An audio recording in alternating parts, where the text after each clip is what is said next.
I'm not gonna keep going because they're gonna shadow ban us. But I'm not black. I'm OJ. Okay. Okay. Okay. Chill out, man. Chill out, bro.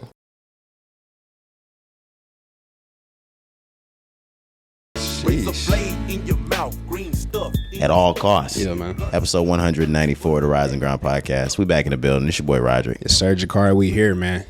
Can't believe it, man. I know it feel weird. I ain't even gonna lie, it feel weird. We back in the studio. When was the last time we were here? Was it a Monday? It was a Monday, yeah. Yeah, because, so we didn't give them on Thanksgiving, yeah. So yeah, it was Monday. Y'all didn't get the Thursday Thanksgiving pod. You didn't get the Cyber Monday pod. We were on vacation. Yeah, and it feels great. Of course, I'm glad to be back, but I ain't gonna lie, I enjoyed the break. Oh my gosh! Like, not fuck y'all, but fuck y'all. no, we love the the viewership, the listenership. But I felt like a school kid. Me and Cari came into the Thursday pod like kids on the last day before Thanksgiving or Christmas break. We started like, all right, this is the beginning of the end. Okay. Right.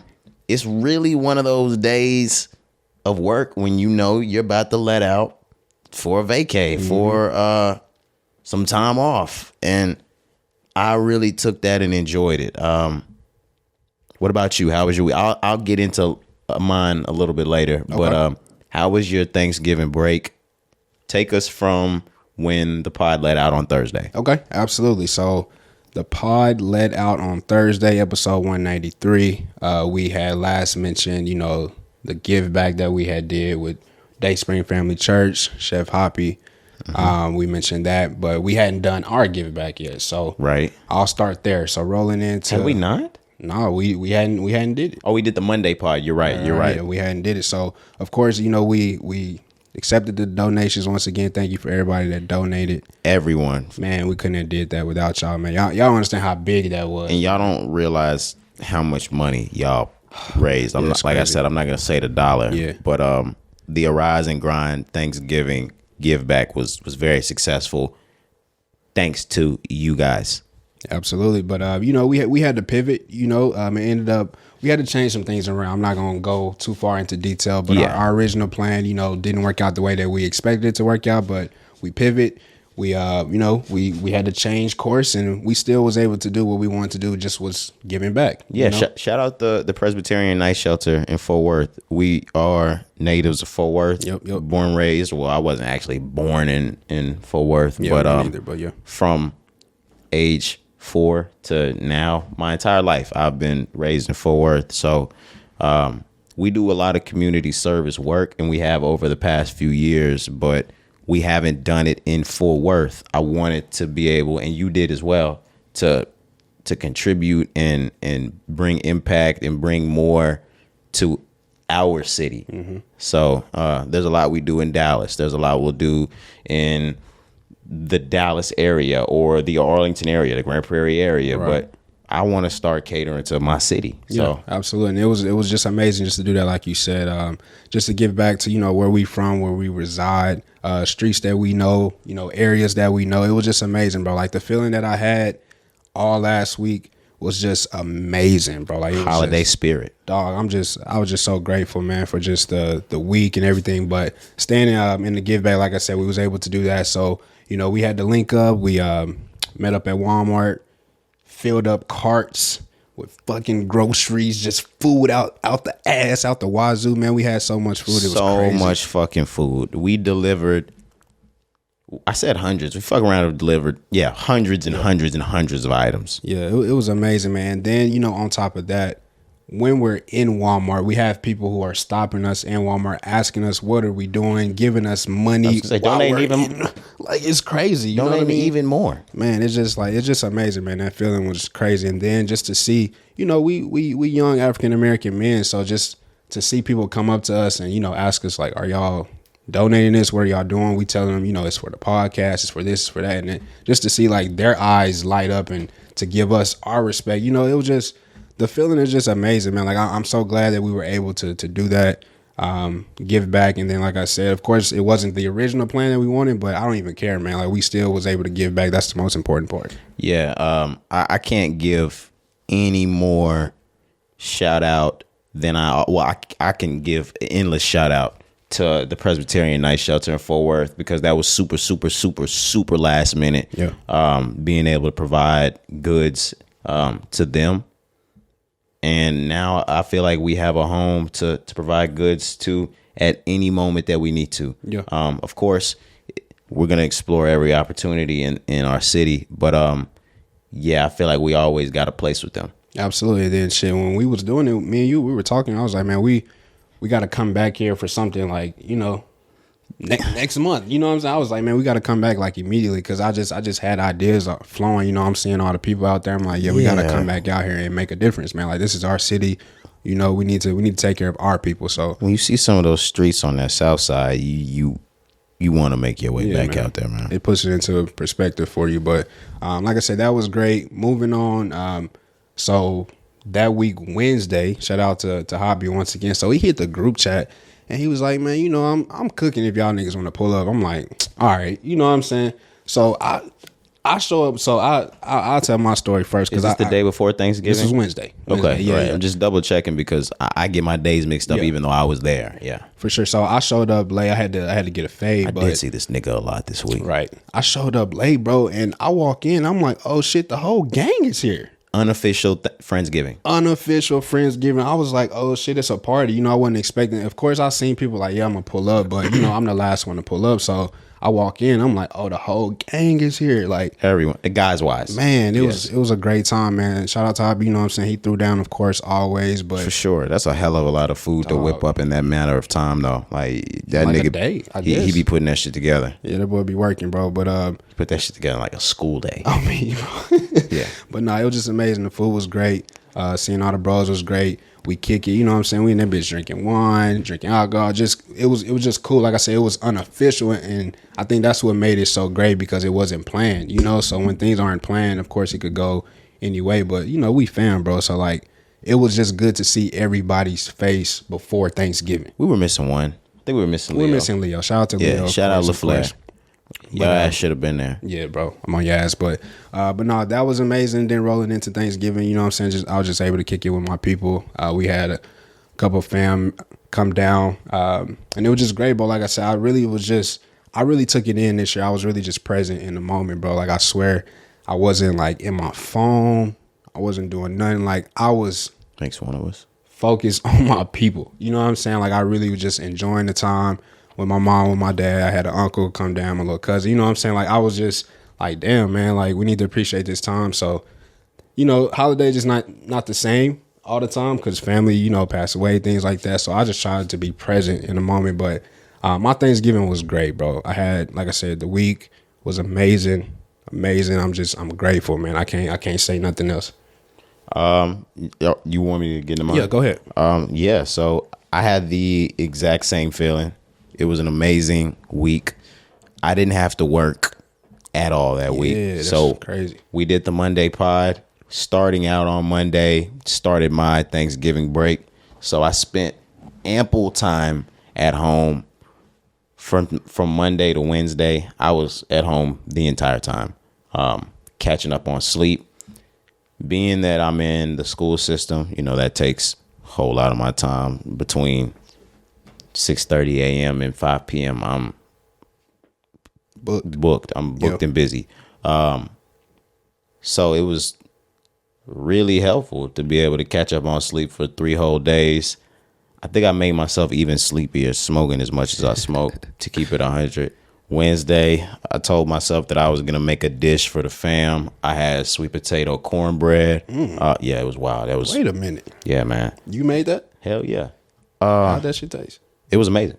Damn. I'm not even gonna lie. I'm not tooting my horn, but that shit was really good. And I like to say I could cook. If you can give me the ingredients, I can make the shit. This shit was from scratch. This was not Jiffy cornbread with sweet potato. This was real from scratch type shit. Yeah. But made the dish. I'm not gonna lie.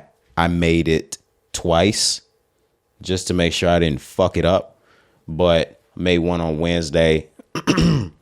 Then, like you said, Hop hits our phones saying yada yada yada.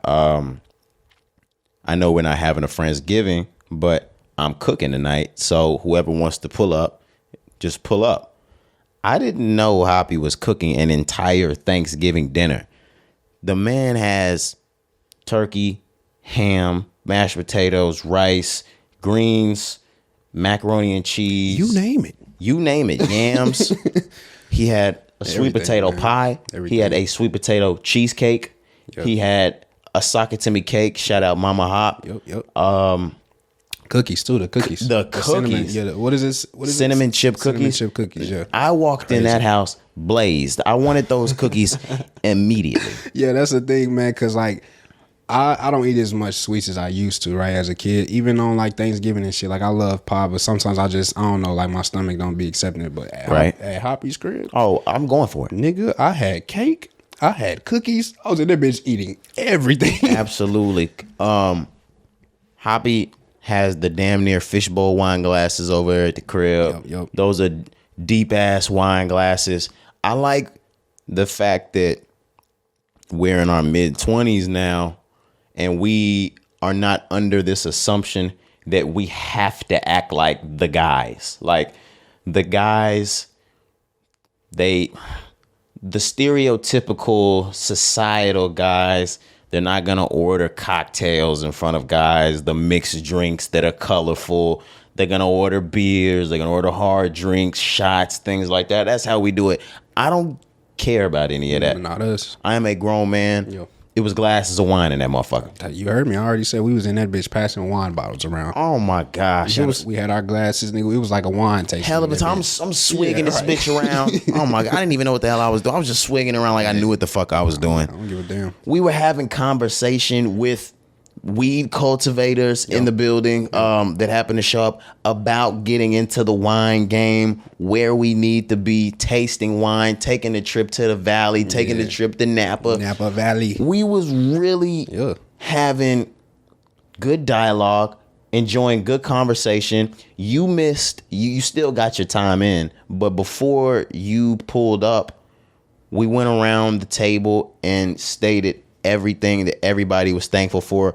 Hoppy acted like he didn't want to do it at first, but we were able to get that entire thing going. Then when you pulled up, it was even more of a good time. It's a good time when everybody finally starts to pull up. Like I said, LaFleur wasn't there. LaFleur, you would have made the shit hilarious. Whole. Yeah, whole. It would have been whole. For sure. It wasn't whole without you. But yeah, it was just an overall good time on Wednesday. We were tipsy, drunk, whatever it was from the wine. We had smoked, high, whatever. We had a good time, laughed, chilled. And then we took it home, went to sleep, woke up next morning. It's Thanksgiving Day. And just like I told y'all last Monday, I woke up Thanksgiving Day. I rolled my damn seen you. Oh yeah, I had to let y'all know that I was playing by the rules. I let you know my rules. Hey man, this ain't no gimmicks around here, man. No, I'm not playing with y'all. Come on now. I'm playing by the rules. I told y'all I'm gonna wake up. I'm gonna get the greenery going. Of course. I'm gonna turn on that Macy's Thanksgiving Day Parade. I made sure y'all saw. I was up early watching the Macy's Thanksgiving Day Parade. I saw you, Cuddy. When that's done, dog show. When that's done, football. By that time, I'm over at Mom Duke's house. We killing the food. The moment I walk in, we bless the food. That's amazing. You was on time. I was on time. Boy, you did that. I was super duper on time. Yeah. But the moment I walked in, it was time to bless the food. Okay, who blessed the food? Was it you? No. What I will say is usually if my mother's boyfriend, who's super, super, super religiously and spiritually in tune, he usually does the prayer. If he doesn't, I do it because I'm the next in that line. Right, of course. I walked in, I said, Mom Duke, she made me do the prayer every single year. Somebody else is doing that prayer. She knew my sisters was going to have an attitude. Yeah. Mom Dukes took the prayer. Okay. So, prayer, got right to the food. Nap, just like I said, after first meal. Of course. Wake up. I'm watching that Cowboys. The Cowboys game was amazing. I'm not a Cowboys fan like that, but of course I enjoy good football. the Cowboys game was amazing on Thanksgiving Day. You know I'm gonna do it. You know I'm gonna do it. You know I'm gonna do it because when we had this conversation, you busted out laughing. The most watched NFL game in history. This is the 42 million viewers. America's team. This is the type of shit that Cowboys fans do. Shout out America's team, man. Shout out the Dallas Cowboys. Yeah, it was a great game. No, I got to give it to him. But this is the type of shit that Cowboys fans do. And I know we have an entire Texas listenership. So, y'all, I'm going to ruffle your feathers. Yes, you have winning seasons. Yeah. There will be those 1 to 2 round playoff fizzle outs. Yep. Not that successful in the postseason. Haven't been to the Super Bowl 26 years, whatever it is. Yep. Yet you guys are gone off of the most watched. You niggas will die for an accolade. Hey, man, America's team. Yo, I don't know what else you want me to say. Cowboys fans will die for a fucking accolade. Most profitable team in the world. Hey, man. Most watched team in the world. You know what I'm saying? I need you niggas to come through with stats. Yeah, man. On field stats. We hated when the fucking when the Steelers, when y'all got that last ring, because that we had that forever. Big dynasty type shit. We had that shit forever. When y'all got that last ring, it was like fuck. Mm-hmm. Shout out 2008. Yeah, man. We almost had 7 on y'all ass. Yeah. Fucking Lil Wayne and those Packers. I remember that year. Go Pack, go. Stupid cheeseheads. But outside of that, where are we at? Friday? I didn't do Black Friday shopping. I'm glad you brought that up, man. Did you Black Friday shop? Man, so look, I'm not the type to go out. I never want to go out with the crazies, man. It's just too much. I value my life. You know what I'm saying? Shit get crazy out there. Shit get hectic. Very. But I ain't gonna lie to you. I never really Black Friday shop, even online. Ever? Not really, bro. I remember the 2000 to 2010 days where I've seen niggas get stomped over. That's before. what I'm saying. See, I'm not about that. So like, no, I don't really go outside. I don't really online shop. But this year, I don't know what it was. Oh, you went? I was online shopping, bro. Not even Cyber Monday, Black Friday. Man, Black Friday, bro. I bought a lot of shit. I bought some clothes. You know what I'm saying? I bought a few Christmas gifts for fam, you, all type of shit, bro. Can I get into that real quick before you move on? Go ahead. I walk in to do the pod, okay? Yeah, man. I get here into the stew before Cari even arrives. Yeah. So I walk in my seat, there's a mailbox. Not an actual mailbox, but a box from the mail, a parcel box. So it looks like a square size. I'm like, what the fuck? Okay. I mean, I just set it to the side because it's got Cari's name on it. I don't get mail or open mail that doesn't have my name on it. Yeah. Cari walks in.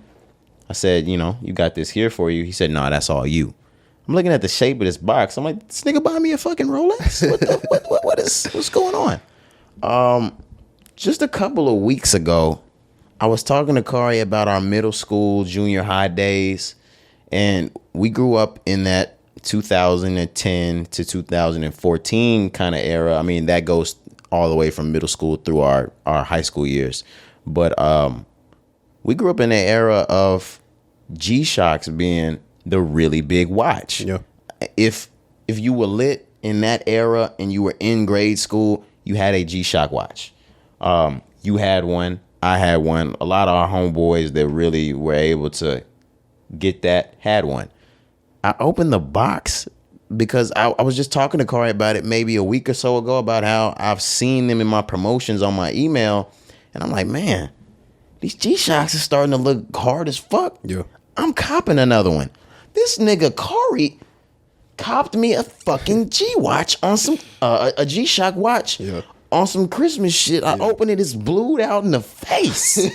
Paisley. You know what I'm saying? Look like a flag. Yeah, you already know what time it is. You already know how we get you already know how we coming. What do you say? Hanging on the left side. Oh, yeah, that's the side. Yeah, you know what I'm saying? But nah, bro, like I said, just we've had a great year. You know what I'm saying? Hell yeah. You know, personally, but also just, business wise with the pod. So, when you mentioned that, I was like, I'm going to take care. You had mentioned you want to be the one to bring it back. You know what I'm saying? Because obviously, we see people wearing them online, but as far as like our group and who we associate with, we not wearing G-Shocks anymore. Yeah. But she was like, you know, I want to bring that shit back. So it was on my mind. Like I said, I was really, I bought something for my mom as well because, you know, her birthday is also in December. But right. Shout out Mom Dukes. Bro, like, I've had such a great year. I've said on every pod this year how grateful I am. Literally, like, every episode. You know what I'm saying? So, hella blessed. Like, I just was trying to take care of everybody. So, like, the bros coming I know we're gonna do like a Secret Santa, but like I'm trying to take care of everybody, bro. But yeah, it was just on my mind. Like I said, I just wanted to do that, bro. So glad you love it. You know what I'm saying? That shit icy. That shit absolutely. Icy, I ain't gonna lie. I know this probably looks even better in person than it did when you fucking purchased it. Yeah, absolutely. It's octagonal like a fucking AP. Yeah, man, that shit fire. But yeah, like I said, just Black Friday, bro. So I normally don't, you know what I'm saying? But I was just feeling good this year. But anyways, for myself too, man, I cashed out. Like I said, I bought some clothes and shit. But the deals this year, like, I ain't gonna lie, maybe it was hidden. Send my email out too much these days, but like, nigga, I got so many emails. It was hard not to shop. It was so hard not to shop. Like, the deals were going crazy this year. I was like, okay, I gotta buy something. This is another thing as age goes on that the toxic masculinity is no longer an issue for me. The only place that tempted the fuck out of me, Cari. You know how hard it was to not go to Bath and Body Works? What did they have? Every fucking thing. I didn't even know. Oh my goodness! And we had this conversation a few weeks ago because I picked up all those wallflowers. They were on sale for like $2.99. And I missed it. Remember, I pulled up to your crib. I said, "Bro, I missed the sale." You saw my bag. I had like 8-9 wallflowers in there. I was pissed. So yeah, nigga, I don't care about that. Yeah, I like my shit to smell good. In high school, we would have been like, "Bro, what the fuck are y'all doing inside Bath and Body Works like that, nigga? Getting candles, wallflowers, soaps in this bitch. Are you serious? This place smells amazing. Facts, bro. But that was probably my biggest stay the fuck away from there because I love my place smelling nice. I love candles type shit, the wallflowers, and the festive thing in my room now at work. So it was hard staying out of that shit. But I didn't do Black Friday. I didn't do Cyber Monday. Yeah, I didn't really do Cyber Monday, but Black Friday, they got me this year. I ain't gonna lie to you, bro. Like, yeah, it sounds like it. It seems like it. I was shocked, yeah. But it was shit that I needed, like I said, the gifts, but I also needed like the clothes for myself. Like, I really don't shop often, bro. So I was just like, me either. Let me just buy some shit. And I really just bought like a lot of winter shit just cause I'm just trying to change in my wardrobe. And this is one thing we didn't mention as well over the break, nigga. We booked a trip.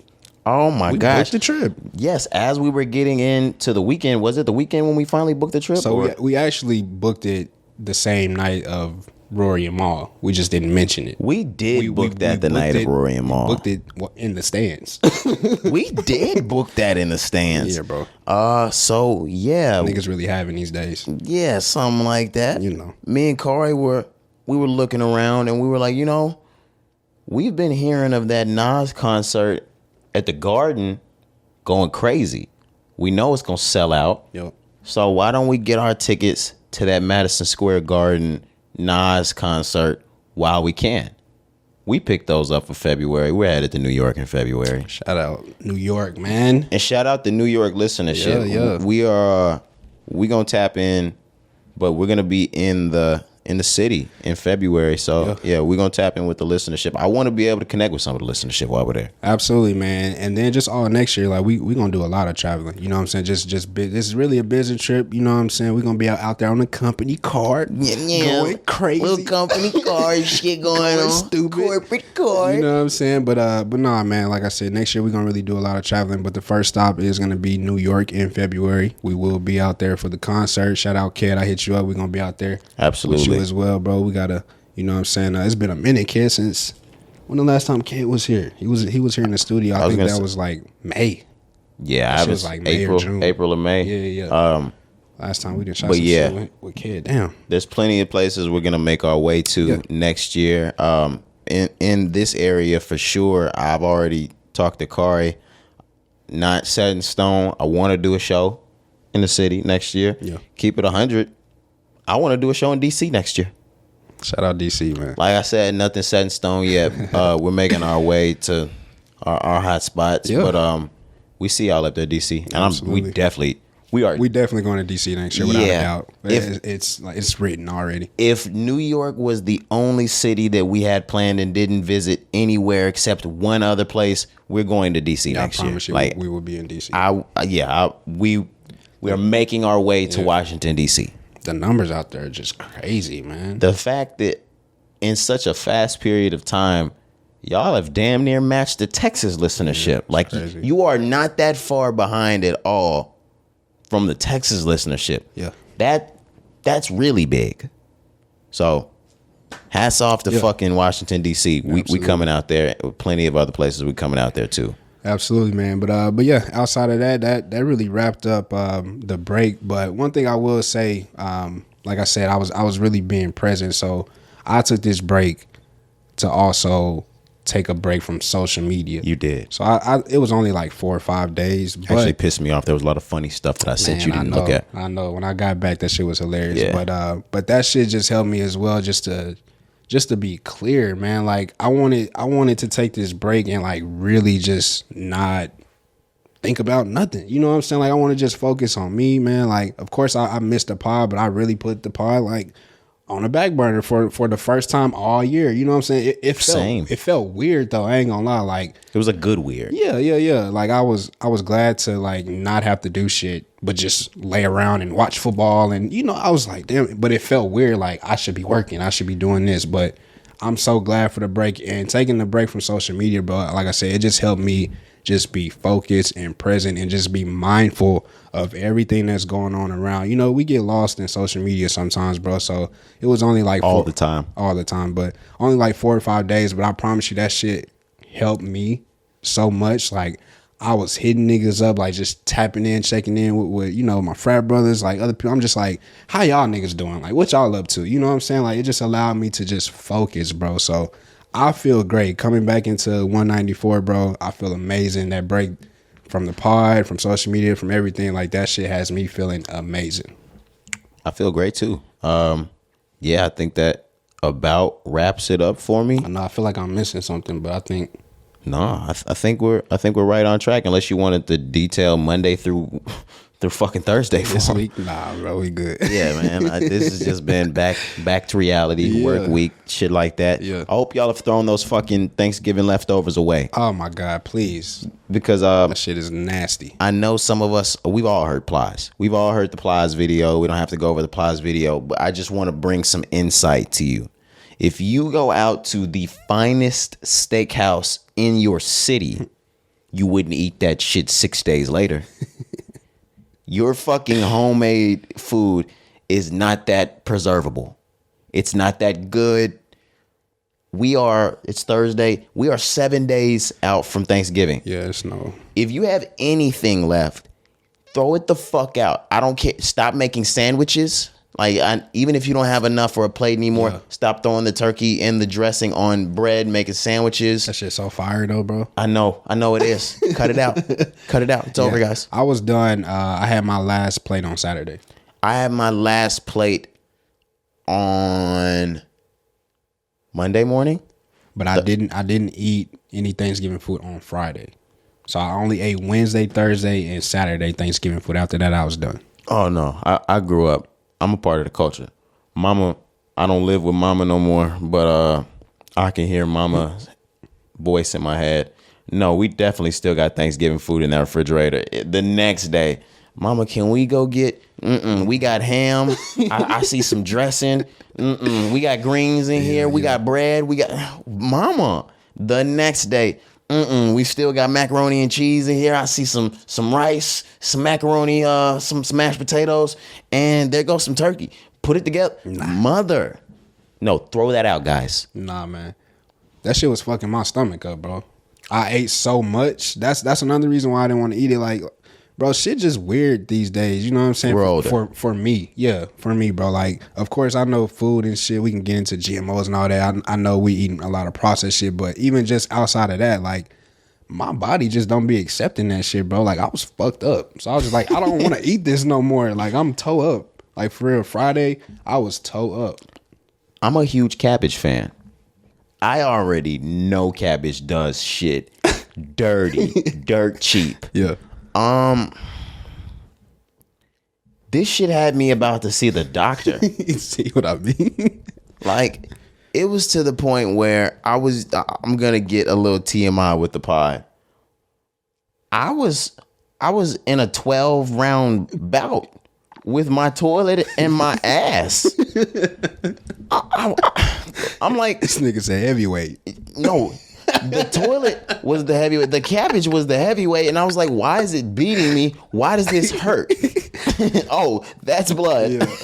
No, I'm just kidding. No, I'm just playing. But nah, it fucked my stomach up. Yeah, bro.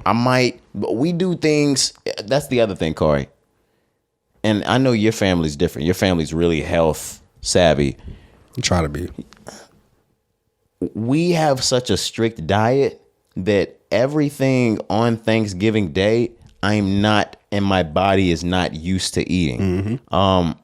I'm from the ilk growing up that everything that black people in the culture eat, yes, it tastes absolutely amazing, but we were fed scraps and we learned how to cook off of the scraps from slavery. So we were never supposed to be eating that unhealthy ass shit anyway. Right. So I've kind of diverted from it for that reason. Same. So when I come back, it's the same thing that if you don't smoke cigarettes, if you smoke a cigarette, it's gonna make you feel crazy. The first time you smoke weed, you're not gonna have tolerance for it. It's gonna make you feel crazy. When I've been away from that food for so long, when I taste that shit and put it in my stomach again, oh, my body went crazy. I was fucked up. I was sick. Yep. That's one reason though. Like I said, that's why I didn't want to continue eating. That's why, like, the next day, I promise you, Friday, I really didn't eat anything. All I had was a smoothie, bro, because I was, bro, I'm telling you, I was tore up, bro. Like, my stomach was going crazy. Me too. Like, bro, I can't do this shit. It was to the point that I had used the restroom so many times it was hurting. Yeah, bro. It hurt to use the restroom. I can't do this shit, man. There's no way I can go again. Yeah. Wait, I have to go again? Yeah, I had to throw that shit out, man. I was begging my body to cooperate with me, my mind. Right. I was thinking, it was so far, I was thinking about the way the human body works, and I was like, nah, if I stop this shit in my brain, my whole nervous system will know to stop that. Nah. Nope. Don't work like that. I was like, how my mind fuck my stomach. But sorry we had to go into the Thanksgiving break. Nah, man. But 30 minutes is worth us being fucking gone. Are we ready to get into the music? I'm ready. Rise and Grind podcast. Here we are. Metro Boomin. They've been talking about his album for the last 2 weeks. Shit, even longer than that. It's been a couple months. We mentioned it a couple months back. I don't know if you remember, but I think he had pushed it back at one point, something like that. But yeah, it's here now. The album Heroes and Villains is gonna be out tomorrow, Friday. I can't wait to hear this shit. Do we hail Metro Boomin is probably the greatest hip hop DJ of the last, maybe I'd say 10? Yes, I would say, like, if you really keen to hip hop, you really got your ear to hip hop and rap, you do. He still, to me, doesn't get the credit that he deserves. You know what I'm saying? Like, Metro is one of the best. I think he has out of rap DJs, even if he doesn't get the credit, he has the most popular name. He does, and he's been the most consistent as well with his albums, with his tapes. His shit. Like, I know DJ Khaled gets the most credit because of the name that he brings. He's DJ Khaled, yeah. But if we really want to get down to the quality, like, Metro always wins on the quality. Metro lives up to the hype every time. Every single time. Yeah. Every single time. I feel like the cultural or the society, the word of mouth is that he doesn't have the respect that he deserves. But when he drops, his numbers prove it every time. Mm-hmm. I mean, he's the type that he's gonna do more than 100. You don't see DJs doing that on their albums. Metro's gonna put up more than most of the rappers put up this year. Yeah, so even though he may not get the credit, I guess you can say from the fans, from the artists themselves, they respect the hell out of Metro. They respect the fuck out of Metro, as they should. As they should, exactly. So when he calls them, he gets their best every single time. Yeah. That's why his tapes always sound good. You know, somebody like DJ Khaled. DJ Khaled just goes for, like, the hits, so sometimes he misses. Goes for the big artists. Right, yeah. And sometimes it's a miss because it's just like, bro, like, you're just trying to get the names. You're just trying to get the names. Like, Metro is a real DJ, so he knows who sounds good. He knows how to put it together. So that's why his shit, to me, like I said, I'm not trying to compare the two, but I just think Metro's quality of his tapes are just always better. I feel like it's just more genuine. The same way that you said with like a DJ Khaled, he's going in for the high profile celebrities. Right. And he's going in, I wouldn't even say he's going for hits. He's just going for the commercial pizzazz. Yeah. Whereas somebody like Metro, if we were able to take a look at that, how many songs does he have? He has 15 songs. He has more than half of that with no features on it. See what I mean?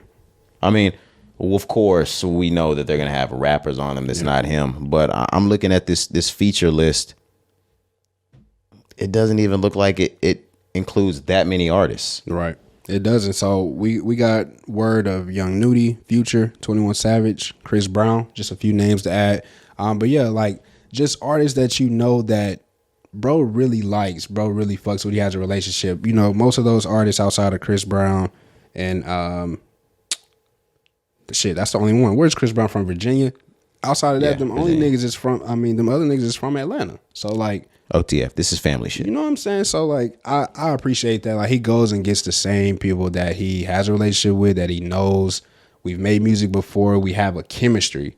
So let's just continue to make music the same way. So like I said, bro, I'm excited to hear this out. We've already heard a few songs. He did put out a short film yesterday on Wednesday on YouTube. A short film. Fucking short film is fire. Fire, bro. It's star-studded. Morgan Freeman is in there. Lakeith Stanfield is in there. Thug and Gunna was in there. You know what I'm saying? Like it was an amazing short film, bro. Shout out to the director. I don't have his name. I apologize, but that film is crazy. What do we think about the Gunna and Thug part? So they were news reporters. They were reporting P News. I'm thinking that this was probably something that got scrapped from the DS Forever promo, okay. And they were able to take that video footage, and they were like, you know what? We can use this. Yeah. Maybe so. Obviously, we know that it was done. That part was recorded a long ass time ago. You could tell. They didn't even say anything about Metro's album, which was why that makes sense. I was getting maybe this was about something else. They didn't say Metro. It fit into the vibe. Yeah. But they didn't say Metro. There was nothing about Metro. It said P News. So I'm thinking this had to do with Push and P. Okay. That makes plans sense. Got stalled because they were in the midst of Gunna's rollout still. Banking on Me had just came out when they got arrested. Yeah, the song had just came out. The video was actually about to come out, like literally the day bro got arrested. You know what I'm saying? It was just crazy. So you can expect they were still in the midst of the Push and P wave. There was still P's all over social media. That was probably on the way out. Okay. Yeah, I wasn't even thinking about that till you said it, and I would say you're probably right. But it was good to see them, man. You know, that's our first time seeing something new from them since, you know, they went in. But like we said, that part was cool. They were news reporters reporting, you know, on P News. And then Lakeith, he is the villain. Right. You know what I'm saying? So he's riding around through the city. He has a fire truck. And instead of the fire truck, the hose blowing water is blowing fire. And he's tearing up the city, right? And he doesn't kiss Childish Gambino on this video. Thank God. And this is also funny, too, because, you know, he recently said something about hip-hop. Lakeith Stanfield, he kind of had some words to say about hip hop and rap. And yeah, Lakeith said if you support gangster rap music, what did he say? Some bullshit. Some stupid I was shit. Like, what's up, Lakeith? He was like, if you support gangster rap music, you can't support the black culture. Right. You don't support me or some shit. I was just like, Lakeith, what are we doing? I was like, you know what? Fuck you then. Right. But anyways, you know, he's the main character. Like I said, he is the villain, you know, terrorizing the city. And then you have Metro Boomin and Morgan Freeman, who are technically the heroes. So Metro's there to save the day, essentially, is what the theme of this album is gonna be. But like I said, it's amazing, man. I can't wait to hear it. The features are gonna be amazing. On the video, they had a few songs. Like I said, we were able to hear just a snippet of the Travis Scott song. I think also the Future one, and Chris Brown at the end. And that shit sounds good. Sounds amazing. It was only like 30 seconds of each song, but you can tell like, oh, these are going to be bangers. I hate diverting, but we're going to get right back to the songs that we've already heard from the album. You said Travis Scott. Cari? I ran it back a few different times. You did. That Pharrell and Travis is fire. Down in Atlanta. Oh man, that fucking Travis and Pharrell is fire. Is it, man? You gotta look at it in a different light when you're listening to it. I'm thinking of this. Think of this on some. The sun is setting. You in your drop top. You drive an open freeway type shit. Okay. Like, think about it. End of the movie, they're kind of panning out the camera from the bird's eye. You driving off into the distance type. Just think about it playing on some shit like that. now it's big fire. Okay. That down in Atlanta is fucking crazy. I just wanted to get that in there because you said Travis. Back into the songs that we heard from Metro shit. Let me divert because I actually forgot to bring this up. Okay. We back into some other shit. Right. I meant to ask you this earlier, like what music you had been listening to over the break. So I text you. I tapped in to Harry Styles, and I will say, Harry Styles is still not the king of pop. No, it's not. But that Harry's House, it's fucking fire. I ain't gonna lie. I loved it. Can you see how he's coming off an album before that with Watermelon Sugar straight into Harry's House and how 2022 is calling him that? I can understand the hype. I'll say that. The hype is real. Harry Styles is a very, very, very talented artist, bro. Like, the nigga is just... And what I said the last part of how he just fits perfectly into today's time period, it's like, oh, he just belongs here. And the music, funky. Yeah, man. I think like you couldn't explain it any better than that. Like just for the time where we are now, where we're kind of switching to that dance, alternative pop type of progressing, vibe, feel, and then he comes in and he's more funky. It kind of reminded me of Bruno and Anderson .Paak. Like that vibe is kind of what I got listening to it. So I was like, oh yeah, I can get down with this. Like it got. I spun it multiple times. Like I had to keep listening to it. But it has a different vibe to be able to get into. Yeah, but after my second listen, it's great. Yeah, if you enjoy good music and you're like, yo, I'm not just a hip hop person, I'm not just a rock, country, this, I can enjoy any type of music if I feel this is genuinely good music. Yeah, I would listen to Harry's shit. Yeah, it's amazing. He's not the king of pop. Sorry, but no. But it's amazing, man. Is he the prince of pop? There's only one prince. Oh, there's only one prince. Oh, is he the pawn? He's the rook. Oh God, that nigga's the rook. No cap. You got a long way to go, rook. That's funny. This is a veterans game, boy. And in everything we saying, we still tipping our fucking hat to Harry. Like, absolutely. Come on now, because the boy's no bitch with the music thing. Like he's going crazy out there. Amazing. Do we have anything more we wanted to get into? With Metro, no. Like I said, it's just and highly anticipated. Also because I don't know if anybody else is coming out. This is the first week in December. So still coming off of Thanksgiving. People are still kind of hesitant to drop, and it's the last month of the year. You know how the music industry stops and slows down during that time. So I think if nobody else drops, of course it was going to be successful anyways, but that's going to also help him. If nobody else is coming out Friday and this is all that we have to listen to and it's going to be fire, like you said, Metro probably is going to do 100 first week. He's smart because I feel like maybe it was summer a time before. Like I can't remember the last album that he had that was burning. Did that drop in December too? I'll try to find it real quick. Because he's smart. Being an A-list artist, dropping this late in the year, leaving himself nothing or leaving himself no competition.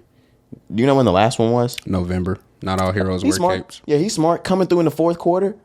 Metro's smart with this. He's knowing I don't have a place maybe to drop in the first three quarters and compete with rappers. The top artists, because I'm a DJ. Yeah, and even though I'm at the top of this shit, I'm still just a producer. Not just a producer. I'm so sorry. I'm still a producer. Right. And these rappers might take precedence over my project dropping. But getting something out in the fourth quarter when there's no A-list artist dropping, if I'm as A-list as it gets on Friday, you're all coming to me. Yeah. Pretty smart. I agree. Now, it only makes sense for an artist or for a producer because he doesn't have to tour this album. Yeah. Most artists, I mean, they're not dropping in November and December because then you got to worry about trying to put an album on wheels at the end of the year. This is smart DJ wise. DJ Khaled should start dropping in December, but he's not that vibe.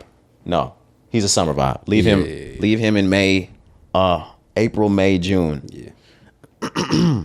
Where are we at? We're talking Metro Boomin. Metro Boomin is automatically connected to 21 Savage, right. So let's just do this. Yeah, so the last pod we talked about how 21 Savage, he was on Clubhouse. He made that comment about how he was asked, is Nas, what was the question? Is Nas relevant? Yeah, he was saying Nas just has a nice fan base, right, that's still loyal to him. Right, yeah, right. And he just makes good ass music. Mm-hmm. But Nas is not relevant. Right, that's what he said. To which social media blew the fuck up. I saw even Nas's brother blew the fuck up, made a comment over it. Everyone was on 21 Savage's ass about this. As they should, and we were too, but we spoke on it. We were like, bro probably just didn't choose the right words. Of course, he knows Nas is super relevant because this guy is 49 years old and he's one of the best rappers in the game. And 21 Savage, out of any rapper from, I'd say, his class or his age range, he is probably the most well-spoken and respectful artist toward his predecessors or his big homies in the game. Sure. He shows respect to his elders in the rap game. Absolutely. So we already figured that there was some sort of miswording, misunderstanding, or y'all just caught him with the right bad sentence. And that's essentially what happened. We know 21 Savage didn't mean any disrespect to Perfect Nas. storm. Come on now. Like it's too obvious. But outside of that, so Nas hears that, you know what I'm saying? He gets wind of 21 Savage comment. He hits Hit Boy. He says, Hit Boy, cook us up a beat. Yeah, put it together. Cook us up a beat. So Hit Boy cooks up a beat for Nas and 21 Savage, and they drop a song called One Mic, One Gun. It came out, I believe, Tuesday. It sounds really good.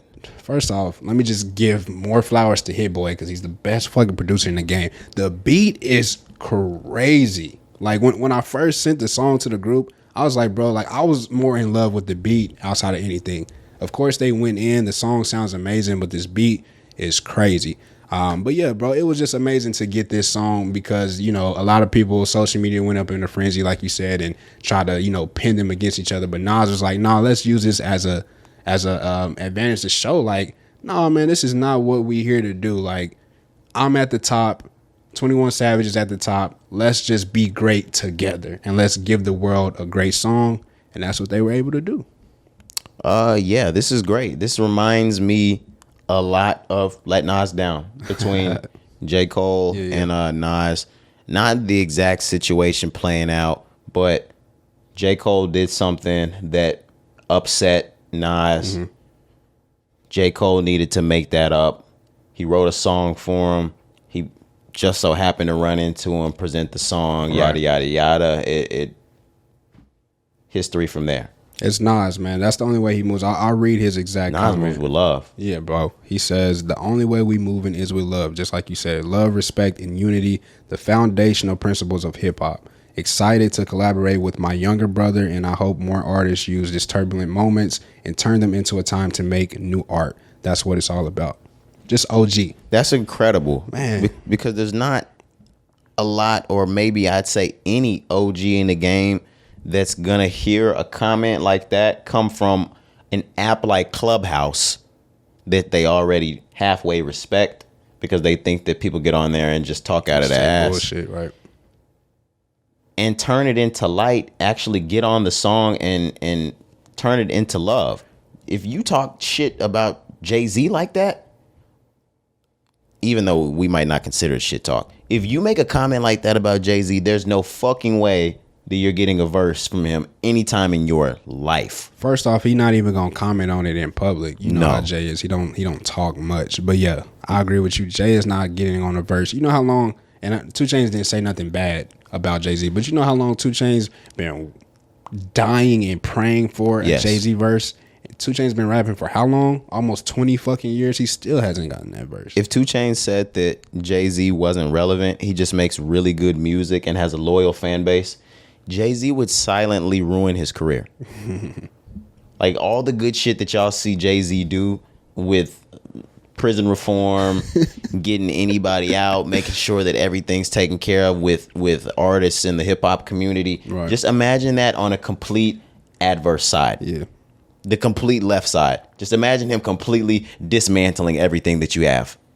Yeah, man. That's why I just respect Nas so much. Of course, the guys, I love the rap, but just as a person, man, like you said, the way he moves, and this is nothing new. He's been doing this since the 90s, you know. So what a guy. It was just good to see that, because any other person, like any person, I don't want to single anybody out, but anybody could have took that and ran with it and made it a bigger negative situation. You know what I'm saying? It would have been easy for Nas to say, fuck 21 Savage, fuck all these young rappers, fuck all these young niggas. Could have been, I'm the top nigga in the game. You know what I'm saying? This could have been Mace Fabio, just without the owner or the label shit. This could have been a old shit. Head, younger artist, just beef debacle. Just dumb shit, man. So I'm glad it didn't go that way. Nas could have been a fucking gatekeeper. Yeah. And turned this on some shit like, well, I'm really the OG, so how about I make your music stop? How about I make your motion in this game stop happening? Yeah.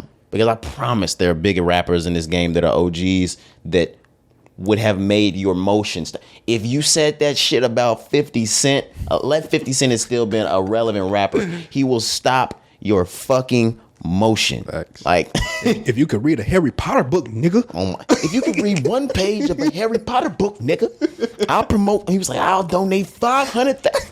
Nigga knew he couldn't read it. That nigga said a half a ticket, nigga. That nigga said, fuck the ice. Fuck the bucket of ice, nigga. That shit funny. That's old 50. I love that shit. Yeah, man.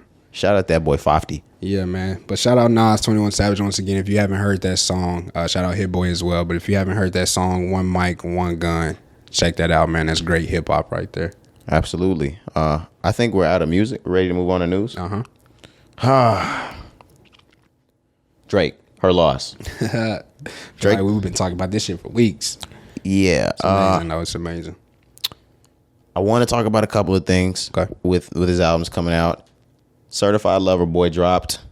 Honestly, Nevermind dropped. Her Loss dropped. Mm-hmm. We were under the impression, or there was a lot of talk going back and forth on social media, Twitter, Reddit, places like that, that these three, if you read them together, they sound like a sentence that could match, or like they could have all been a trilogy. Right. Certified Lover Boy, Honestly Nevermind, Her Loss. Mm-hmm. That sounds like it goes together. There was so much talk that it made Drake talk. He finally came out and admitted, yes, Certified Lover Boy, Honestly Nevermind, and Her Loss were created to be a trilogy. I'm going to go out on a limb and say he's fucking lying. I don't believe Drake, bro. I really don't believe Drake here. I'm just going to say that I think, this started as like a Twitter thing, like we said at first. The fans got the best of him. And I think he just ran with it because it makes sense. It sounds good. Drake loves good publicity. You know what I'm saying? He loves all publicity, but he was just like, yeah, that sounds good. Let's run with it. I don't think Drake made this a trilogy. I think it just aligned that way. That's just my opinion. Cause it don't even, to me, like it's 3 different projects. Like they don't sound anything alike to me. You know what I'm saying? So I don't get how it would be a trilogy. Like the names I understand, but as far as the sound of the music, it's 3 completely different projects. What I will say is, I think both are very believable. What you just said is extremely believable because it's the same type of shit that LeBron got up there and did with Takeoff. Like, it sounds good, so let me just stroke the egos, fans, and say this. And plus, y'all niggas already believe this. Yeah.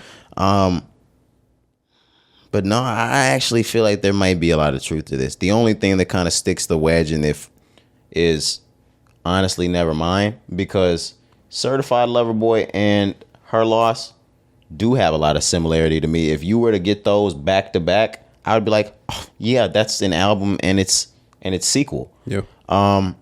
With the name and the content inside of Honestly Nevermind, if we take out the dance aspect and just think about the lyrical content, I can see it even in there. But it being a dance album is what kind of, Yeah, if he would kind of makes it a little different. If he would have made 15 tracks like Jimmy Cooks and Liability, if every song sounded like that on Honestly Nevermind, then I would be like, okay, maybe there's something here. But yeah, like you said, it's just that one in the middle, Honestly Nevermind being a dance album. That's why I'm just like, I don't think Drake really planned for it to be like this, because to me, I feel like the dance wave was something that Drake really called attention of this year. Now, don't get me wrong. I know dance and house music has been a thing, but I'm saying as far as like the wave, I think that's something like started kind of this year. See, I'm gonna disagree again. Go ahead. I feel like Drake and record labels have that shit planned out to where him and Beyonce were working on those albums for more than a year already. Like I don't think that when Beyonce came out, I knew that her and Drake both had this shit planned. Beyonce, to me, maybe I'm wrong. Drake, of course. But Beyonce, there's no fucking way in the world that Beyonce's putting out an album that she made in 4 months. No, hell no. Beyonce has been working on her album for some time. Yeah. And I feel like if Beyonce has been privy to the dance culture, who does not, of course she leads this music game, but it is not as active in it as Drake, or is flowing as much money into it right now as Drake is. He had that information before too. I think he was working on this before 2022. Okay. It's possible. I can agree a little bit, because I feel like he tried to get ahead of Beyonce. Yes.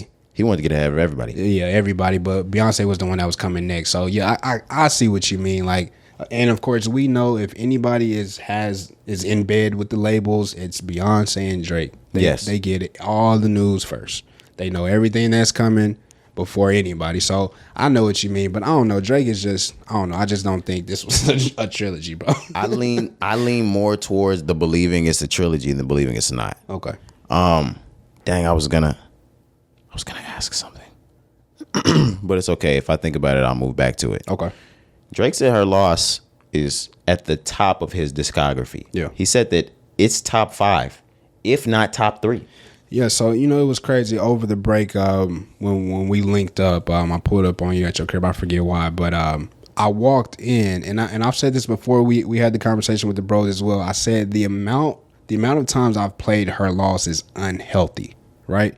And so when I saw you, I literally said, hey, yo, in 2015 when we got What a Time to Be Alive, and just how timeless that music was and still is to this day, right?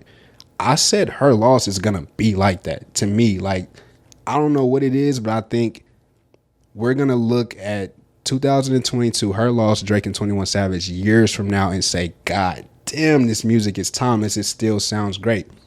So then we get this news and Drake said, this is one of my best projects. And I was just like, bro, I feel him. Oh, you feel him? I feel him. You don't think he's telling the truth? Drake might be telling all the truth in the world to him. Yeah.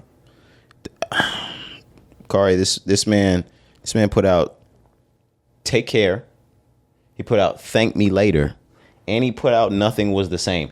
It's not top 3. It's not top 3, but he put out Views, and he put out top 10. And he put out If You're Reading This, It's Too Late. Yeah, it's not top 5. It's not top 5, bro. But it's up there. It's up there for sure. Like in his discography, like it's a great project. Oh, what I will say is these are not even my favorite. They're my favorites too, but the ones not in any order that I would consider being Drake's very best albums. Thank Me Later, Take Care, Nothing Was the Same, If You're Reading This, It's Too Late, Views. Am I missing one? Some people will want to go with the what's the original? So Far Gone. Yeah, people will want to go with So Far Gone. Yeah. But outside of that, I'm sticking Her Loss right after it. I'm not mad at that, because I know Scorpion and I know how you feel. So that's a good placement. You putting Her Loss before What a Time? I don't know if I could say that. Nah, yeah. No. Absolutely not. Can't. So I agree with what you said. Of course, all his albums, his solo albums, and then we can put What a Time, and then we can put Her Loss. I would agree with that. What a Time. What a Time. Yeah. What a fucking time. What a time, fuck around, be top 5. You feel me? No cap. I'm not mad at that. Corey. Top 6. I know what this pod is and what this pod has stood on for the last 4 to 5 years. We're not going to sit up here and go over the top of Drake. Fuck no. I'm not doing it, guys. If you know the Rise and Grind podcast, you know that we will sit up here for the next hour on what Drake's best album might be, where Drake might have gone wrong, where he can pick this back up and turn it all around. Can Drake do it again? Yeah. Will he drop just an R&B album? Right. What about Drake? This is not a Drake podcast, man. But like I said, I think Drake knows that. This will be my last thing as well, and then we can move on. Drake knows that he can say some shit and it'll ramp up social media. So of course, like we said from the beginning, this started on Twitter, the whole trilogy thing. After Drake made this comment, I have a tweet that I saved because it's nonsense, but it's funny. Somebody said, "I used to be a certified lover boy, but honestly, never mind. It was her loss. I sent her care packages, but she was a scorpion. That just gave me more life because these views got me saying, what a time to be alive. Nothing was the same, so take care and thank me later because I'm so far gone." I hate you niggas. Yeah, I was gonna say, not only do you niggas have too much time on your hands, stop. I don't fucking like any of you. Right, I think I hate you niggas. But that's what I'm saying. Drake feeds into that, bro. That's why I hate it. That's some shit Drake fuck around and like on his Twitter. Right, bro. I hate that shit. Put it on his Instagram story. No, nigga. Stop. Drake did not think of all his albums dating back to 2010. I promise you. It's not how that shit works, bro. But yeah, I'm done. It's not a Drake pod. No, yeah, this is definitely not the Drake cast. Yeah. I'm ready to move on. Atlantic Records is fake. Yep. Wow. Are we shocked though? No. I was about to say, come on now. How many faking they streams? This is not to a surprise to me. This came off of another piece of social media that fans went crazy off of. Mm-hmm. They were able to see off of a new Don Toliver YouTube video that it was full of bots under the comments. Yeah, it was the song that we talked about that we love. The new song he just put out is called "Do It Right." It came out last week. Mm-hmm. But yeah, within 24 hours, it had 8 million views and hella comments. But if you look at the comments, it's like Instagram comments. You know what I'm saying? It's just bullshit. It looks like emojis and all emojis and a bunch of just bullshit. You know it's not real. Hearts, check marks. It's dumb, man. Fake accounts, first and last name accounts. Yeah, just dumb. Just dumb. But I'm not shocked. Like I said, we know that these record labels use bots. They use whatever they got to use to promote their artists, and especially somebody like Atlantic Records, who has all of the biggest names you could think of. Of course, they've been. This is not nothing new. I promise you. People may just be seeing it now. Atlantic Records probably been doing this shit since streaming era started. Guys, Atlantic Records does it. Def Jam Records does it. Yeah, everybody does this. Interscope Records does it. Epic Records does it. What major am I missing? All of them. If there is a major that's tied to Universal Music Group, a major, I said a major, not the homegrowns. I'm not talking about TDE. I'm not talking about QC. I'm not talking about Yo Gotti and them over there. But the majors, the big ones, they're all faking those streams. They have so many artists that they have to promote, and they have to make sure that it's all for the look. They reach that numerical status, that accolade for numbers, so they can attract fans. I don't know what it is about fans. They like seeing that there was 1 million views on something. Ooh, got 1 million views. I was just about to say that. What am I missing out on? That's just where we have grown to be with social media. Yeah. That's just what it is. Because, yeah, if you see a video that's the #1 viewed on YouTube or blah, blah, you're going to click it because you want to see what it is. You feel like we missing out. Yeah, you're missing out. That's exactly what it is. And they know that. So that's why they do it. Of course, as a fan, you hate to see shit like that. But, I mean, shit, that's just, it's been happening, man. J. Cole tried to tell y'all. All right, you're not gonna keep using J. Cole for this. He tried to tell y'all how many faking they streams. He wasn't the only one that tried to tell us. Getting they plays from machines. Okay. I can see behind the smoke. No, okay. No, niggas ain't really big as they seem. No, they're definitely not as big as they seem. And I hate that they had to catch this on a Don Toliver video. Yeah, man. But they call Uzi, they call Roddy Ricch, they call A Boogie. They call really? Yeah, yeah. So this is gonna affect a lot because this week is Apple Replay Week. This week is Spotify Wrapped Week. Y'all niggas are not posting real numbers then. Yeah. Because some of those names that you just said, I just saw you niggas post your Spotify Wrapped. I don't even want to see that if I'm looking at these fake ass streams. I don't believe anything that's coming from it now. You niggas are putting up 1.2 billion these type of streams. 300 countries. I don't fucking believe it anymore. Yeah, it's tough out here, man. Nigga, I can't name 300 countries. Facts, bro. I can't name 5. Shit. But nah, bro. You're stupid. Nah, I know. Okay. Dumbass. But no, I couldn't agree more, man. Like that's why I say, like, I love the music game. I love the industry, but you know, it has its cons and streams, you know, of course that's where we are now, but it has its cons. And this is one of the cons where it's better to look like you're good and you may not actually be good. You know, I'm not talking about the people that we mentioned, but I'm just saying whoever, like, they fake your streams to make you look like you're the best or like you're the number one artist on YouTube or whatever platform it may be, when in reality, man, like, let's just make good music. And if your music is good, you're going to have the fans that are going to show up at your shows. They're going to buy your merch. They're going to support you. Like, yeah, that's not true. Fuck, man. That's how it was back in the day. Shit. Yeah, we've gotten to a point where... nah, that shit can still be true today.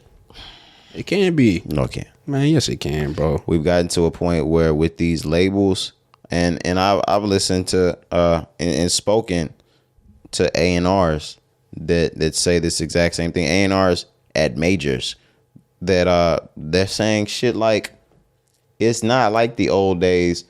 The execs and the A&Rs and the managers, things like that, they are no longer inside of the offices looking for a rapper that makes good music. They're looking for starter kit at this point. Mm-hmm. So if you might rap good, but if you don't have 100,000 followers, if you don't have 200,000 followers, things like that, they're not interested in trying to promote your good music until you grow to 1 million followers.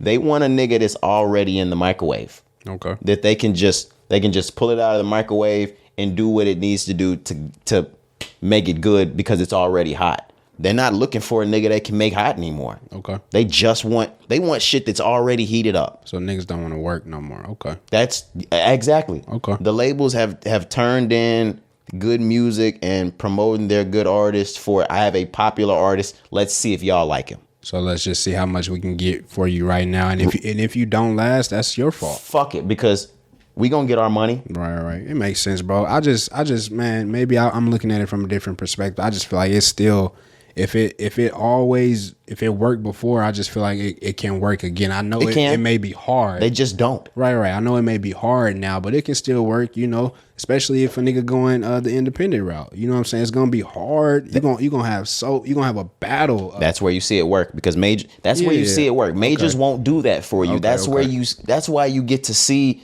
That's why it feels good when Larry June pops. Yeah. Because you know it's homegrown. You know it's homegrown, and you know that it's good, and he had to grow his fan base organically. He wasn't already sitting somewhere based off of viral video. They picked up a great example. They picked up 6ix9ine because he was hot making those YouTube pranks and shit like that. You remember he came in the game off of the sexual assault video off his YouTube.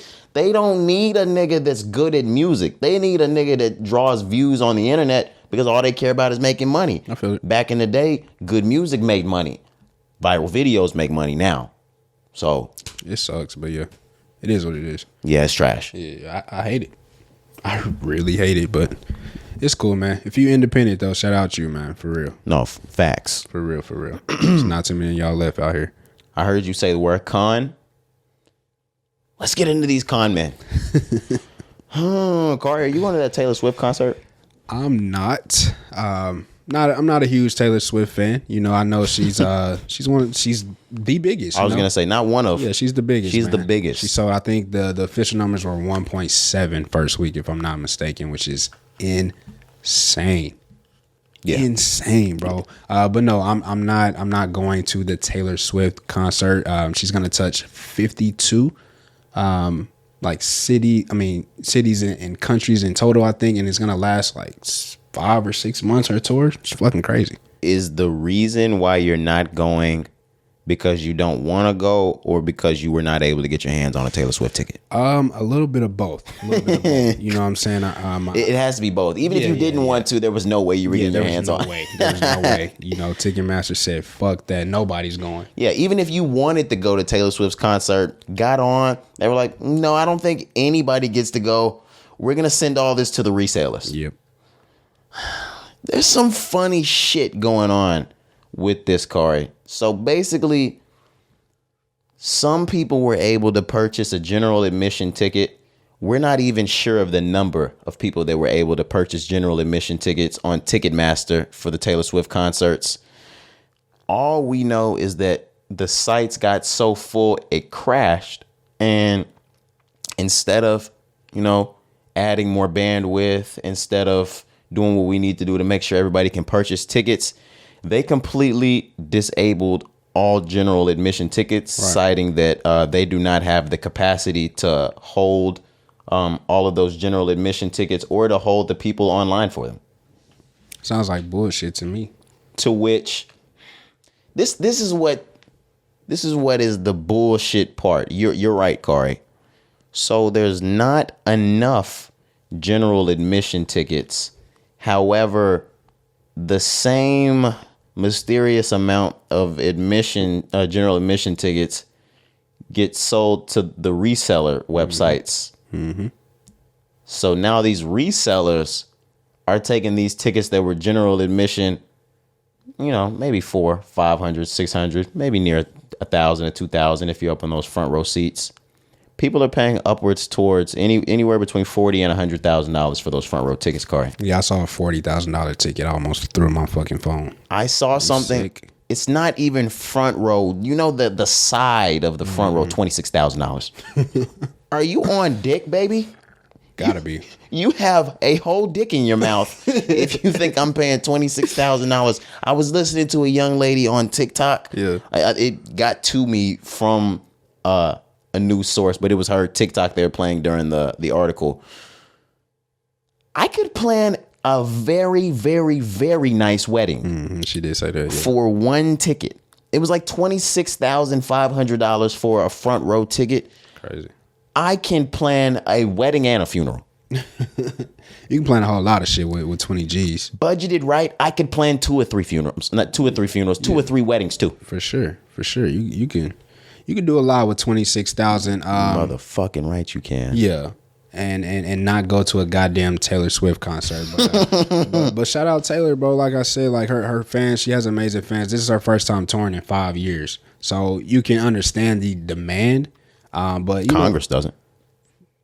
Ticketmaster didn't either. But I agree with you, bro. Like something is not right here, because any other artist, Adele just made a comeback as well, and I don't remember hearing shit about Adele ticket situations being fucked up, but I feel like they knew this was gonna blow up, and they're behind something with those resales. Either they're getting a percentage from those websites, absolutely, or something, bro. They absolutely are. Like, the tickets are sold.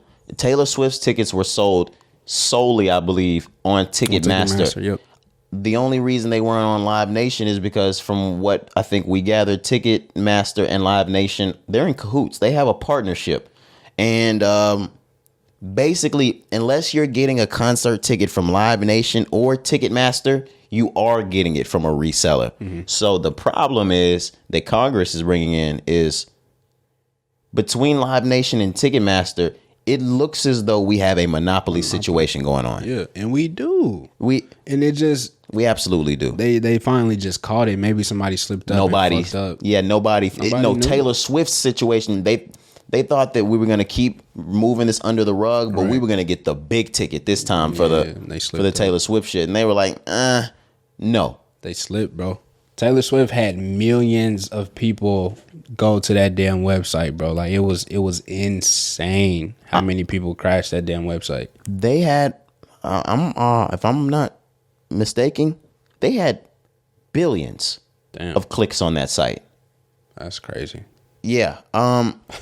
That's a world tour. That's biggest artist in the world, man. Yeah, there were billions of clicks on there. Yeah. And yes, it does make sense for that site to crash. Yeah, nigga, the Concords crashed in 2011. Yeah. Like, come on now. We can expect the 2022 Taylor Swift website ticket sale to crash. However, with a site that's been around since the www existed, like Ticketmaster, niggas know a little bit about bandwidth. Yeah, and outside of that, I was reading up on Taylor as well. She said that the only reason why she did it this way, where it was solely going to be on Ticketmaster, is because they were in agreement that they were prepared for the amount of people that were going to storm the website. Ticketmaster promised Taylor Swift that this shit would not happen, and it happened.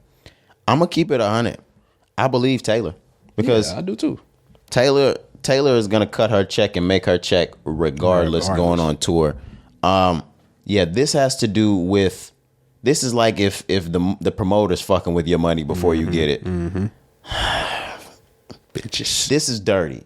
I'm not gonna lie, and I'm actually kind of glad Congress is into this because this needs recourse. Yeah, because they canceled the tickets, man. Like we were reading, people were talking about. So you mentioned the wedding. People were talking about like they skipped school. Like it was a lot of shit going on for somebody to get on the website, and then even if you got tickets, they got canceled. I saw fathers and mothers, and I'm not saying that the mothers thing is any less, but I'm looking at fathers trying to be a good daddy to their daughter. They took off work, sat 8 hours in an online server, 2 different computers, and they phone up on the same shit. They not even taking phone calls because they don't want this shit to die, because they want their baby to have these Taylor Swift tickets, and they're gonna get it at any cost, but not at $40,000. So I mean, yeah, they stayed on there, and there was some that stayed up the entire time just for the shit to crash. What? I'd have been pissed. No, there needs to be a customer service line. Nah, facts. I need to speak to the manager. Yeah, I need to speak to the manager. And this goes the same way. I'm sure if there was somebody in Indonesia that wanted to call customer service and they got somebody in America, they were pissed the fuck off. I would need everybody in their country needs to be speaking to a representative in their country too, because you're not gonna piss me off right now. I need full clarity on what's going on right now. No cap. Yeah, because I know that that's not just a thing that goes on in America. I'm sure that there's somebody in France that had to call the fucking AT&T hotline or whatever the fuck they got that's American too. It'd be in India most of the time, yeah. Or if there's somebody in India and they got an American and they're like, get me with somebody in India right the fuck now. Mm-hmm. Oh my gosh. Man, I know that shit had to be crazy. I'm glad that I didn't have to, try to get the Taylor Swift tickets, because that shit would have been frustrating, bro. Especially if I took off of work or missed school, whatever the situation would have been. Like somebody, I need to speak to somebody about this. I don't care if I had the day off and I was sitting there with my dick in my hand the whole day. I'm still pissed off if I spent my whole day doing nothing and you ruined my nothing. Yep. You wasted my time. Yep. Sorry. Precious time. But speaking of precious time, I don't want to spend too much time on Taylor Swift, Ticketmaster. We already know that's an issue that needs fixing. We can move on. Kanye and Kim's divorce is final. Mm-hmm. I think they got married in either 2012 or 13, 14, something like that. But it was somewhere between 5 to 10 years that they were actually married. Right. It lasted a good amount of time. Yeah. A lot longer than I think anybody in the year they were married expected Kim and Kanye to last. Of course, because she was coming off of like 2 or 3 failed marriages. I think her and Chris Humphries dated married about 2 months. I think it was about 60 days. Just enough time for it to still be annulled, not divorced. It was annulled. That's funny. Yeah. That's funny. But yeah, and Kanye was coming fresh off of the angry Kanye period. Mm-hmm. This was the Yeezus, you ain't got the answer sway period. Right. This was Taylor Swift once again. Yes. Post Taylor Swift, everything. Yeah. Tip top of the world for both of them. Mm-hmm. We didn't know. Like you said, we didn't think it would work. Yeah. In 2012, 2013, whenever it was, nobody could expect them to last as long as they did. I agree. But the way they ended, I mean, nobody expected them to go down for the reasons or the way they went down. I think it all kind of sparked and curtailed from Kanye kind of changing his life around. From that point, there was a difference between parties. Things just got worse from there. That's final. The divorce is over. We've heard some alleged numbers coming out. I don't want to set those in stone because we'll fuck around and come out on Monday and find out none of this was true. Right. Allegedly, Kanye owes Kim Kardashian $200,000 a month in child support. Man. Right. Cari, if I just went from $3 billion to $400 million in the last 30 days and then you niggas hit me with this, are you crazy? That's $2.5 million a year, Cari. I added it. Yeah, he said I already did the math. And then on top of that, allegedly, once again, he's been talking about, assets being frozen, bank accounts being frozen. So, Kanye's losing a lot of money, allegedly. And then, then you lay this shit on me. 2.4, my bad. 2.4. Yeah, and then you lay this shit on me. This shit on me, man. $200K a month for 4 children, I believe. Is that what it is? 4? Yes. Now, that's what I was going to say. I do understand. Now, this is a high-profile case. Yeah. And a high-profile divorce and children. Big money here. If they had one kid, he'd still be paying $80,000 to $100,000. For sure. But now we're getting to 4. Is that right for 4, Cari? I don't know what's ever right in these situations, but I always feel like it is too much. What's 200 divided by 4? Because I want to be able to get to the actual math. 50. That's 50,000. Yeah. For Kanye, and I'm not saying any of this is acceptable because 50,000 per kid. Yeah, that's doable, bro. It's doable for Kanye. Yeah. Of course, like I was saying, I don't think $50,000 a month is needed to raise any child. But when you get to thinking about this person pays this person pays this, they're not hitting Kanye over the head. $50,000 a kid. Yeah. They're not.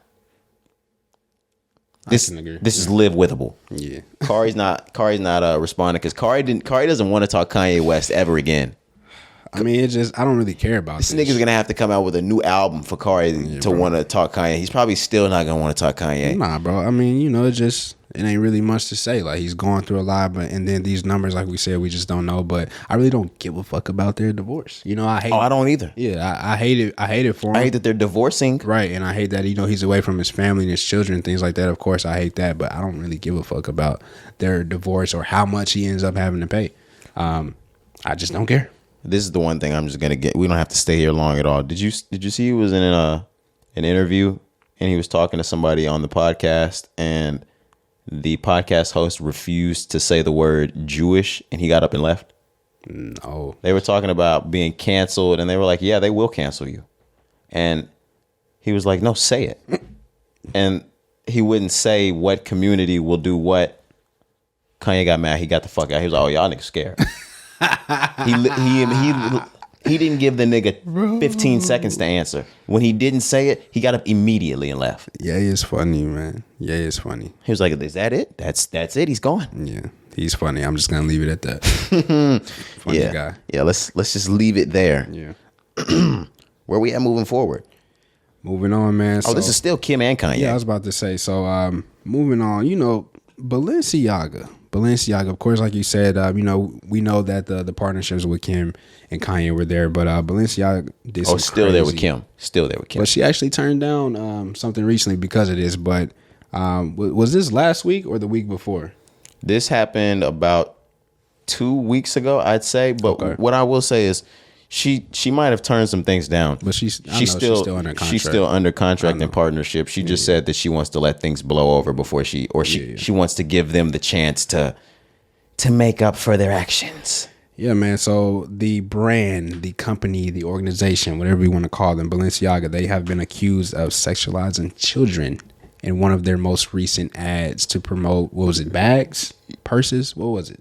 No, it was children's clothing. It was clothing. Okay. Cool, yeah, cool. And this is not an accusation. They've already spoken out about this. Yeah, I know. I'm just reading. Yeah, I get it. Yeah, no, fuck the allegedly with Balenciaga. This is not alleged. Yeah. This is confirmed. Yeah. All right, yeah, I have the story and I can go over it, but I'd rather just listen to the news report. I know some of our listenership and viewership are not too fond of Tucker Carlson from Fox, but this might be the actual first time he was speaking 150% facts. So go ahead and just take a listen. Consider the latest ad for the clothing brand Balenciaga. This was just uploaded on Instagram. As you can see, the photo shoot they're using to sell their products features a young girl holding a teddy bear in a bondage outfit. Then, in case you missed the point, the photo shoot also contains this image. It shows several documents. Most of them aren't visible, but what you can see when you zoom in, and of course the point is that you see it, is a reference to a U.S. Supreme Court case called Ashcroft versus Free Speech Coalition. That case struck down a law against kiddie porn. What is this? Well, it is what it appears to be. It's an endorsement of kiddie porn, of child pornography. What else could it be? We wanted to know. So we reached out today to Balenciaga to get their explanation, and they didn't respond. All right, so I might have made a mistake in saying that it was children's clothing, that the child was holding a bear that was dressed in bondage clothing.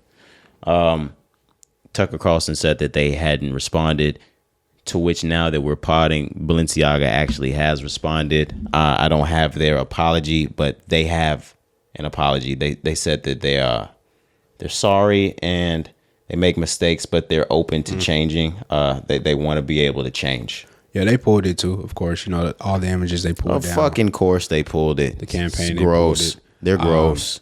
But once again, you know, we were talking about some things earlier with Ticketmaster. Once again, I'm not fucking shocked, guys. Like, these brands, we've seen it. Like, how many times do they have to show us that this is what they are about? You know, like, when I see shit like this, of course it's sick. Don't get me wrong. I'm not trying to lessen the fact of what they did, but they do this shit all the time. And all we do is cry and bitch him on, and then we right back in the stores. Let Ye get another fucking sponsorship. I seen you niggas in Balenciaga Crocs. Yeah, the Ye boots that everyone was talking about, the squeaky SpongeBob Ye boot, those are Balenciaga Crocs. So, like, bro, do we have to stop wearing Crocs because they're in cahoots with Balenciaga? Oh man, y'all do what y'all do, bro. Oh God, I'm not a designer nigga. I've never had Balenciaga. So I don't know, but this shit is just crazy, bro. Like I said, I'm not shocked to see things like this. We've seen it with Gucci. We've seen it with H&M. They did some bullshit. I remember.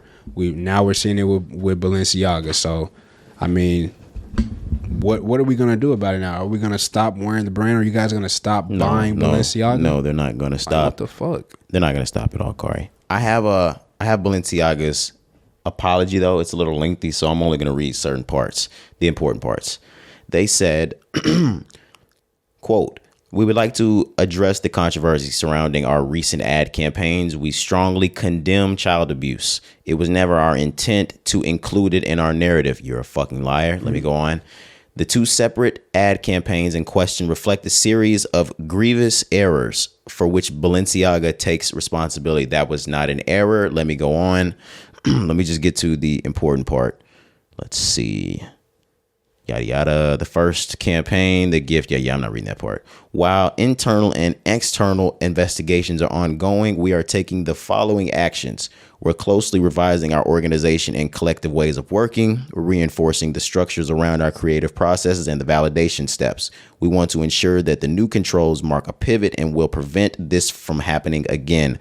We are laying the groundwork with organizations who specialize in child protection and aim at ending child abuse and exploitation. We want to learn from our mistakes and identify ways we can contribute." Balenciaga reiterates its sincere apologies for the offense we have caused and extends its apologies to talents and partners. That is total bullshit. Hey, great PR work, guys, but you're full of shit. That is the like, come on. I can understand if somebody from Balenciaga were to have came out and made a statement that they said something bad in the statement. You completely planned, organized, and formulated this photo shoot. Yeah, that's not something that you don't know is not happening. It was done with complete intention, so I'm not sure what we mean by it was never our intent to include it in our narrative. You took a picture with Supreme Court documents. Specifically for children with a campaign that's about children. Why didn't you get the Roe v. Wade documents? Why did you just not do that? Why didn't you get any other Supreme Court documents? Right. Why didn't we get the civil rights documents, guys? Yeah, I was just going to say, what is it? I'm not even going to try to remember. Why didn't we get Plessy versus Ferguson? That's what I was going to say. I can remember the Plessy part. But yeah, I don't know, bro. I don't know, but I'm not shocked, man. These brands continue to show us that they don't have our best interests at heart. They don't give a fuck. They promote things like this on purpose, man. Like, I don't want to go deep into conspiracies, but like, bro, like these brands, they're behind shit that we just don't know. They're behind agendas and propagandas. They try to push this shit to us for a reason, but yeah, you know, child pornography, I don't know about that one. Like other shit I know they be trying to push, but why would you try to push child pornography? I don't get that one. I don't get that one. The same, Cari. It is. Tell me. Educate me, bro. We're just seeing it in fashion. Okay. Rocco's Modern Life. Rocco used to be a phone line operator. Yep. SpongeBob and Patrick had a fucking baby. Disney. Fucking Disney recently. You seen that? Yeah. What the fuck? Disney had some pretty fucking crazy questioning on some wording they put up on I think that was the Santa Claus. They have a new series out for the Santa Claus with Tim Allen. Mm-hmm. I don't know if he's actually on that or if it's just a new rendition. Right. Yeah. Y'all can't say that. Disney. It's Santa. Disney. Not the other word. Disney. Y'all can't say that, man. That's crazy, bro. Yo, what the fuck, man? Kids watch Disney Channel, bro, and they, all right. If you don't know, look it up, man. You're just seeing shit in the fashion realm, and it's brand new to us because you don't see it in the fashion. Seen it, yeah. You've seen it in TV to the point that it's normalized that they put adult agendas and hidden agendas in the kids shows. So by the time that these kids are 17 and 18 and 19 and 20, it's normal. Have y'all not seen? There are Looney Tune videos, and I'm not going to get myself canceled because they don't want us saying that they don't want us going against the agendas. There are Looney Tune videos of people blowing their own brains out. Why would a kid need to see that? They're training you for your future. You didn't even know suicide was a thing. But now you think it's okay. I'm not gonna keep going because they're gonna shadow ban us. But I'm not black, I'm OJ. Okay. Okay. Chill out, man. Chill out, bro. But yeah, I'm not gonna give y'all everything. Y'all should have this game too. Yeah. I don't need to tell everybody everything. Are we ready to move on? I'm ready, dog. Let's get the fuck out of this. Yes, let's get the fuck out of this and let's get the fuck out of here.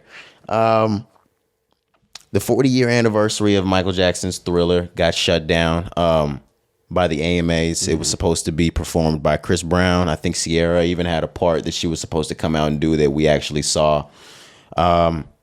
We had some more on this. Did you have the reason the AMA cited he couldn't perform? Yeah, so if you remember on the last episode, we had just got news that they had canceled the performance. So we were trying to figure out why the fuck would you cancel a performance? First of all, starring Chris Brown, because we saw the rehearsals. He was dancing his ass off. And then he's honoring Michael Jackson. It's a tribute to Michael Jackson. Thriller, 40 years, the greatest album, selling album of all time. Why would you cancel that? What would you need to cancel something that would be so glamorizing? Like, what's the we could say any word. So instrumental to music's foundation, to pop music's foundation, to the American Music Awards. Yep. But go on. Yeah, so they finally came out. AMA is their production company. They responded. They said in a statement, spokesperson clarified that the tribute being pulled was a matter of creative direction and no fault of Chris Brown's. This is quote, live shows change all the time. It's the nature of this business. Unfortunately, this element of the AMAs didn't come together as we couldn't align on the performance to no fault of Chris Brown. Absolutely not. Fucking liar. Yeah, I don't agree with that, bro. There were two alleged reasons that were going around. One of them is completely egregious, and if they canceled him because of that whole domestic violence mixed with Michael Jackson's child allegations, that is egregious. Yep. And that was the only thing. Remember when we were asking, we were like, bro, like, if it's that, are we for real? I would never excuse anyone never. committing domestic violence. What I'm saying, and don't take this for excusing, any man at the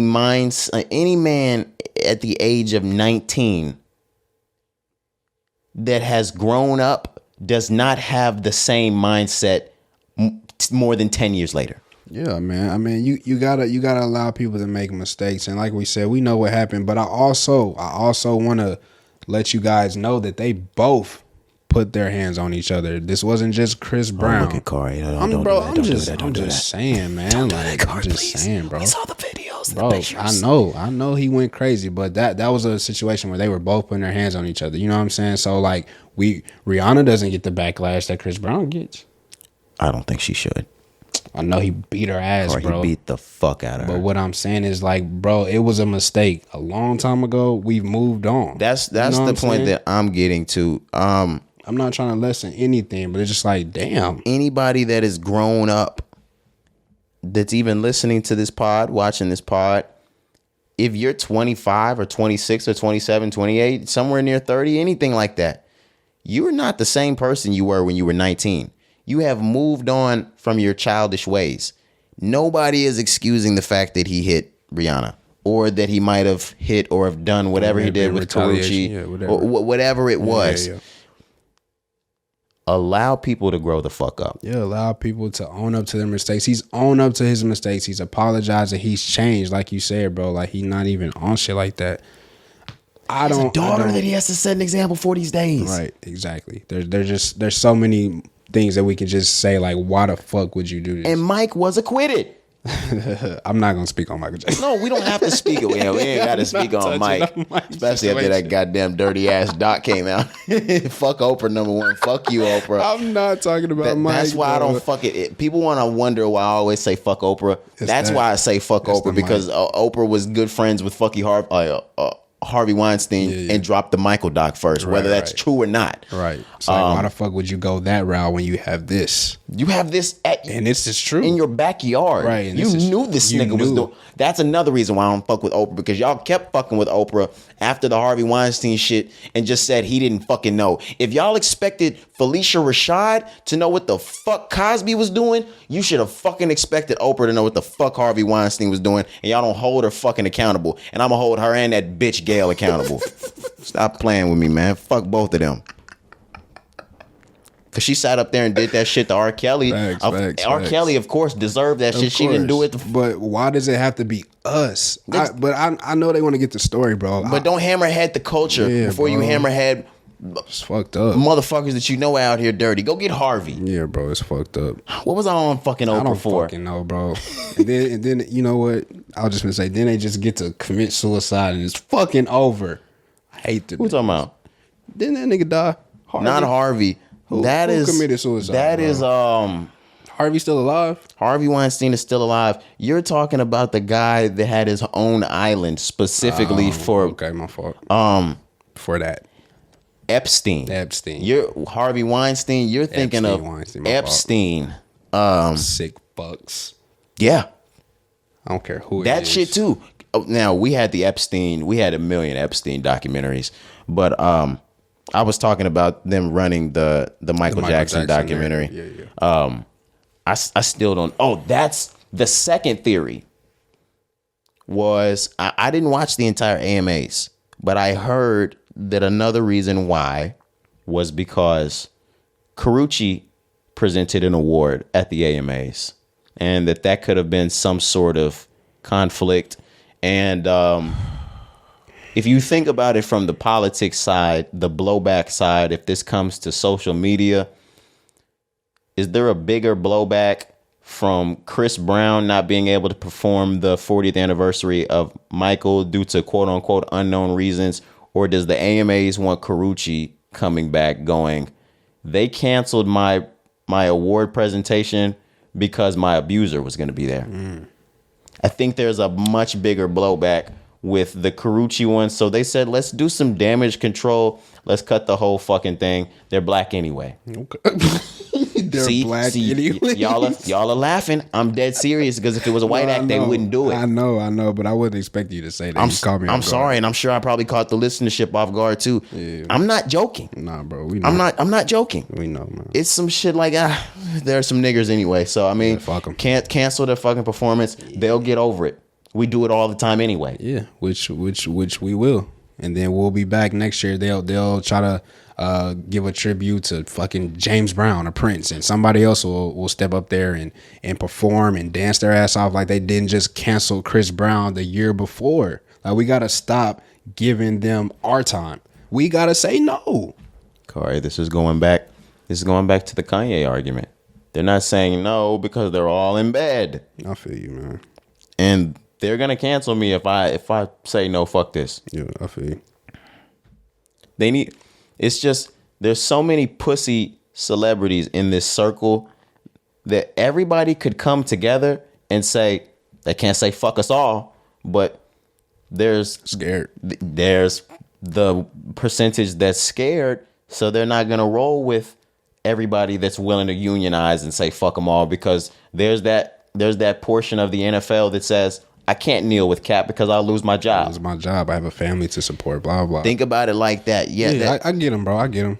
Trust me, I do. But I'm like you, man. Like, if we all come together, we all stand tall. Like, there's nothing that we can't accomplish, bro. I believe that in my heart on everything. It's been proven, nigga. It's slavery. When we finally decided to stand up against ourselves, nigga, when we rebelled, we won. When we finally decide that we can have our own community that stands for something besides February, we'll make it work, because there's Pride Month, but the LGBTQ community moves as fucking one. They move mountains, bro.